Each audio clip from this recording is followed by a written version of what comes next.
Okay. Kwa sasa hivi yani na amani zote, kwa sababu hata ndio nina hela sina hela, lakini moyo wangu unakuwa na amani. Kwa hiyo hii nyimbo ambayo umekuja ambayo imetoka hivi karibuni ndio imebeba ushuhuda wako sasa. Sana. Inaitwaje? Inaitwa Baba ni wewe tu. Baba ni wewe tu.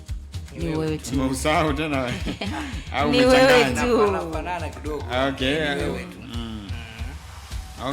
Okay. Ehe.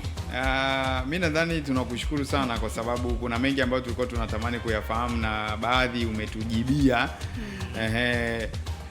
Tukimwongelea Hosea miaka 5 mbele tunatamani tumuoneje Hosea? Miaka sio 5 tu, miaka inakuendelea. Kwamba anahitaji kuwa zaidi ya hapa. Kwa zaidi ya hapa. Ukiwa unamaanisha nini? Yaani huduma yangu izidi kusonga mbele zaidi na ili kuwafikia watu wote. Kuna watu ambao unawainua kupitia huduma yako, au kwa sasa hivi bado unafanya solo, kwamba unaimba mwenyewe, unafanya vitu vyako mwenyewe, lakini malengo yako ni nini kwa mbeleni katika kuwasaidia? Malengo yangu baadaye ni kuinua watu ambao walikuwa nyuma yangu. Okay. Sasa vijana wenzangu ambao bado hawajamjua Mungu na ili waende kumjua Mungu.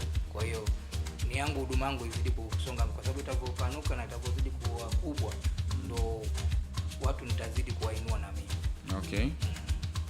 Sawa.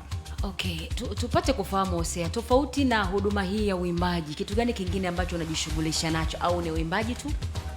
Mimi ambayo imenifikisha mpaka nimefika hapa, siwezi nikadharau kazi yangu.